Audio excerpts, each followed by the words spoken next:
Chapter 17. A Ray of Light in the Darkness. In the aftermath of Danielle's family, there was a lot to discuss. We scrapped the plans of traveling across the country, but we hadn't planned on staying either.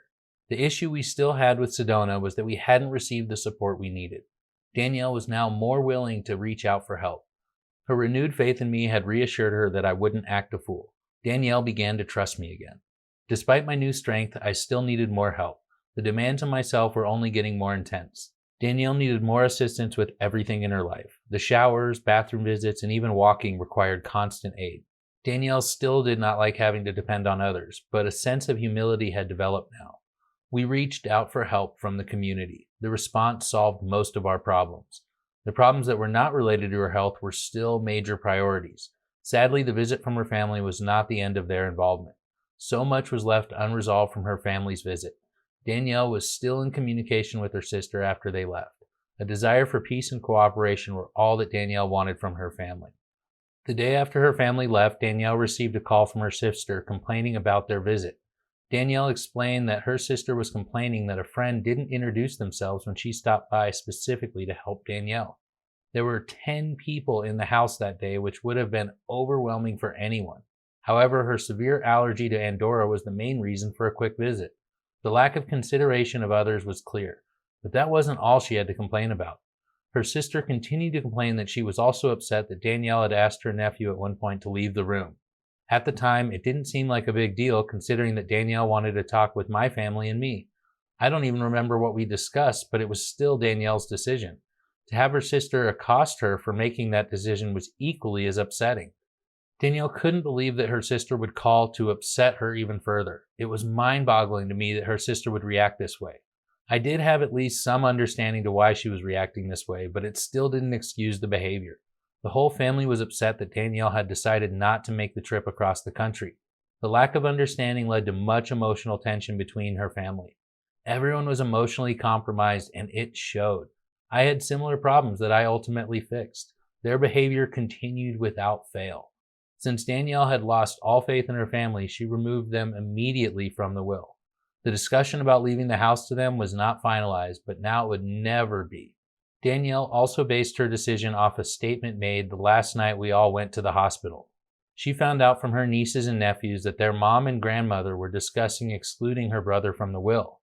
Excluding her brother would have made it far easier for them to sell the house after Danielle passed. Danielle couldn't believe the further lies and deceit. Considering that Danielle did not want the house sold were she to pass, this was heartbreaking. On top of that, she hadn't heard from the girl she was first going to leave the house to. Not a word. This was someone who was supposed to be a daughter to her, but for some reason hadn't reached out. Who could Danielle leave her house to? Who would also honor her wishes? Danielle decided to reach out to the friend who helped us financially. The first thing Danielle shared was how bad the experience ended with her family. She was disgusted by their behavior and also explained the issue we were having with the house. Danielle wished for her legacy to live on and needed someone to take the mantle. In her panic, she laid down a list of desires that would have scared most people. I felt that Danielle was expecting too much from her friend. First off, her friend was having a seriously hard time talking about Danielle passing. I could tell at the hospital that it was becoming increasingly difficult for her to be present as Danielle made a choice to stop treatment. She even offered to pay for a trip to Europe if Danielle felt that there was a chance. Obviously, if we couldn't make it across the country, Europe was out of the question. Danielle was also going to be the third close person in her friend's life that was going to pass. Danielle would constantly share with me the struggles her friend had with sudden losses. Danielle had been someone who had helped her through those losses, and now she would lose her too.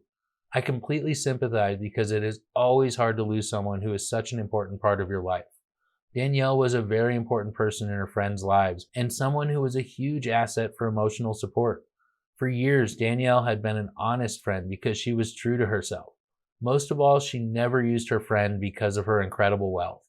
Danielle lived a modest lifestyle in that she took pride in creating and supporting herself. This trait was one reason that Danielle had become such a trusted confidant. Danielle and I would discuss the issues that come with being very wealthy. I had watched wealthy people getting taken advantage of because someone is trying to get an easy ride. So often, people make huge promises, and when the check comes due, they are unable to settle up. Few people I find are willing to do the work it takes to be successful. And when people are playing with other people's money, they are even less inclined to put in the extra work. Too many people want the free ride, and often at someone else's expense. We watched as one person tried to take advantage of her kindness by possibly using Danielle to make it happen. Although we never allowed the meeting to take place, the intentions were clear. People are willing to do crazy actions for personal gain. I have a problem when it's at someone else's expense. It was appalling how people will mistreat someone to take advantage of their money. And Danielle had dozens of stories of this happening to her friend. So when Danielle was approaching her with giving her the house so that she could fix it up and turn it into a dance school for little girls, Danielle wanted her friend to foot the whole bill. It had Danielle all lit up, and I could tell this was her goal if money weren't an issue. It would have taken me years to save up enough to have the house outfitted and ready to be a full-time dance school. I wish I had the means, but I didn't have that, or the experience needed to make it work on my own. It was the following day that the full reaction to the circumstances came full circle. I was really worried that Danielle was overstepping her wishes and putting obligations on someone that couldn't handle the situation. I was entirely correct about this intuition, but I never realized how it might have turned out. The reaction to Danielle's wishes was unexpected. I knew the weight of Danielle taking a turn for the worse was not going over well with Danielle's friend. I could see it in the frustration she had to get Danielle to pursue additional treatment options. She couldn't accept that Danielle was going into hospice and would be passing at some point. I could hear the desperation in her pleas to convince Danielle not to give up. Incredible stress leads people to do things that we wouldn't imagine doing under normal circumstances. This woman had been such a friend to Danielle throughout the entire healing process. She was our financial security, and the one who said that she would be there for Danielle to support her in anything she needed. It gave us a sense of security to have that support, especially since I couldn't work while caring for Danielle anymore. Danielle and I depended on that support. Danielle's dying wish of having her house turned into a dance studio didn't come back with the reception that Danielle was expecting. To my surprise, Danielle handled the conversation with such grace and ease. Even though I could tell that she was devastated and hurt by the conversation, the hardest part Danielle had to face was that her friend was unable to be with her through the dying process. The way it came across was probably not the way it was supposed to be received. However, that didn't change how Danielle felt. Danielle felt that her friend would only continue to be part of her life if she was continuing treatment. On top of that, she made Danielle feel bad about the treatments that she wouldn't continue to take. I found this to be a low blow, even from my point of view. The reason that we had purchased the extracurcumin treatments was that it was on the possible FDA ban list. Our naturopath doctor informed us that it could be made unavailable at any time. Considering the improvement we saw right away, we didn't want to be left without a successful treatment option. The friend who paid for all the treatments agreed to purchase the maximum amount. Danielle had used most of it, but there was about $900 worth of the product that had gone unused. Danielle didn't respond with anything but respect and kindness while on the phone. It was after the call that her true emotions poured out to me.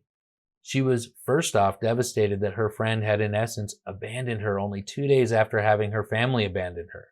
It felt like a knockout blow and just put Danielle deeper into a state of depression.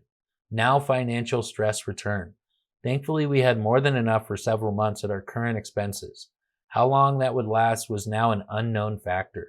The unknown was not something that Danielle could control, which worried her. The other issue that Danielle had a problem with was that her friend had made her feel bad about not doing the remaining treatments. To her friend's defense, she was doing everything in her power, no matter how desperate, to get Danielle to continue treatment. I had done similar behavior before I accepted Danielle's decision to stop treatment. I sympathized with her friend, also considering the amount of death she had already experienced. But sadly, it still didn't excuse what had occurred. Danielle was devastated, and we had another huge hit to her morale in less than a week. I did everything in my power to help Danielle not spiral into a deep depression. We would have to talk about those issues to help her move past them. Personally, it was really easy to talk about some topics, while others were far more taxing. Thankfully, I was getting far better at controlling my anger around Danielle and started to recognize it early. Catching myself before I became upset would allow me to excuse myself for a quick smoke. I found the new technique would quickly bring me back to a calm place to continue the discussion. Despite more breaks, I was there more for my wife. I was even able to help Danielle come to terms with her friend abandoning her. Some people are equipped to help those that are dying, while others can't handle the emotional stress. I was someone who was unequipped but willing to learn no matter the circumstances, so I had a ton of sympathy. It was several days later that I lost almost all respect for our former benefactor. Danielle had stopped communicating with her friend because of what occurred. This sudden lack of communication led to a nasty text in response. As much as I would like to explain the detail of the trauma caused because of the respect and gratitude I have towards the woman who helped us, I won't go into much explanation. I read the text and immediately Danielle could tell something was wrong. I couldn't talk about it, but I told her there was absolutely no way that I would let her read that text. I spent 20 minutes composing a response to the text, which was not a smooth process. I was beyond livid. My anger was ready to pop, and Danielle wasn't making it any easier for me. After about 10 minutes, I had to ask Danielle to be quiet until I finished. I promised I would read her the response, but not the original message. Danielle's curiosity was satisfied, giving me the space I needed to compile a proper reply. When I completed the message and read it back to her, Danielle couldn't believe the response that I had put together. Danielle was so impressed at the words that I had articulated. I didn't want to disrespect this person who had helped us so much, but I couldn't let Danielle be disrespected in such a way either. The response was with the highest gratitude and gave truthful reasons to counter the accusations. The message gave Danielle a huge clue to the context of the original message without having to read the words that would have cut far deeper. The way I'd handled the situation gave Danielle a lot of confidence in my ability to handle a stressful situation with grace. She was glad that I was not being vindictive or mean in the return. I realized that acting that way would have done nothing but bring problems into Danielle's and my life. We had enough problems without creating more. Danielle was upset, but at least we maintained peace between us, a peace that I would soon ruin again. It wasn't something I did intentionally, and it was something that Danielle had asked me to do, but the way I did it was the problem that we faced. Danielle wanted me at some point to pay her friend back for the IVs that had gone unused. Danielle did, even though she was upset, feel bad about not using the IVs. It wasn't something she wanted me to handle right away, but I started brainstorming. In my quest to do what Danielle wanted, I had come up with a plan. I had decided since we had at least 5 months of bills covered that we could spare a little bit from our emergency fund. After several conversations with the ND, who was also a mutual friend with our benefactor, I decided to ask her if I could pay for the vitals privately. I also wanted to make sure that the treatment was used on one of Danielle's friends. This friend was one of the people that had been there since the beginning, and due to her health problems was unable to see Danielle as often as she wanted. I knew she could benefit from the treatment. I thought I figured it all out. The ND could pay the friend back secretly because I didn't want her to know it was me right away. Also, Danielle's friend would benefit from the treatments and everyone would be happy about the situation. I thought it solved all the problems, but I didn't want to tell Danielle right away. I wanted to surprise her. However, the next time she complained about the situation, I told her the truth, but I never expected her response. First off, the fact that I had done anything without her approval was the main issue. Then because I had done it with our money, she was even more irate. Danielle didn't care what I had done with the money. She didn't care what the money was being used for, and she didn't care about my intentions either. The only question was if I could get the money back. Danielle's sent a nasty text message to the ND asking for the money back. I quickly went over to her office to pick it up. I apologized for everything and took full responsibility. This betrayal of trust was not something that our relationship needed. Danielle again lost faith in my capacity to care for her. At this point, I completely regretted the decision I had made. It was an error that I could never have anticipated. I was truly ashamed, and Danielle made sure that I paid for that mistake. It was clear that Danielle's concerns about our finances were far more serious than I previously thought. Thankfully, my dad arrived just in time to help with the new issue. It was clear that Danielle was concerned that I would improperly use the funds. I had zero problems with complete transparency. I wasn't trying to hide anything, and even the thing I hid wasn't supposed to be a permanent secret. I wasn't there to cause Danielle problems. I was there to help. I would never have made the decision that I made had I understood the consequences. There was no way I would repeat this mistake. Assurance from my father and giving him full access to my bank statements made Danielle feel better. I couldn't stop making errors, but I also needed to make sure I didn't burn out again. It was time to enlist a little help from Danielle's close friends. The possible list of individuals wasn't very large, but it was time for us to reach out. My father was a big help in making sure that Danielle took those steps. He could see the problems we were having, and some help was crucial to giving us the best opportunity for success. Too long I had set myself up for failure, and now is not a time to fail. Thankfully, 4 women who Danielle approved of stepped up right away. They were 4 of the most intelligent and driven women in town. Danielle easily outshined everyone in tiny little Sedona. Each woman equally admired Danielle for the strength and courage that she had shown her whole life. This respect was why they knew it was important to step up and be there for her in her time of need. 3 of them were parents of students or former students. They all understood that young or ill-equipped students were not allowed over because they were committed to helping Danielle. We decided that the 4 women would rotate daily visits to relieve me from duty. That way I could run errands or grab a bite to eat without feeling overly anxious. I noticed that as Danielle's health declined, the concept of leaving her alone was increasingly worrisome. Now that I could get a real break, I had more strength than ever. I hadn't realized how much constant stress I had been under until it was gone. Danielle was finally getting a break from the stress too. The uncertainty of how the end of her life would proceed scared her. She wanted to stay in her house because she loved it so much. The comfort she felt at home was incomparable. Now that she had decided to stay in Sedona and we had the proper support, it was a real possibility. It made me feel good to be able to give her something she desired. Danielle wanted to die on her terms. We were making some serious progress towards improving the circumstances we faced. Danielle and I even shared a renewed level of intimacy as our relationship improved. It is truly incredible to find beauty and love in places that you wouldn't expect. Never would I have expected that after months of pain and trauma, that we could still have such an intimate connection to each other. We always found our ups despite all the downs. In one moment, we would spend hours in the shower while constantly reapplying medicines, while in the next moment, we could spend time just talking truthfully and honestly about our feelings for each other. Our love was always growing stronger. Even if it appeared to disappear from time to time, it was always returning brighter than ever. Love is a powerful force, and I was starting to see the power it was having in our lives. As we let the love in from those in our lives, we saw more help appear. It was about this time that the universe graced us with one of the most beautiful individuals that I have ever met. It wasn't even the most ideal circumstances, but it was highly synchronistic. The day we met this angel was also the day her mother was diagnosed with cancer. Obviously a hard day for anyone. To our surprise, when the ND asked if she could bring her over to say hello, we accepted immediately. Danielle had met her previously in passing, but now Grace officially entered our lives. I will refer to her as Grace, considering the amount of grace that she brought into our lives. Grace was an angel from the moment we met her. She never once mentioned her mother's diagnosis, despite us overhearing her talking to the ND. The entire short interaction was very pleasant. By the time we finished chatting, she was offering to help in any way that she could.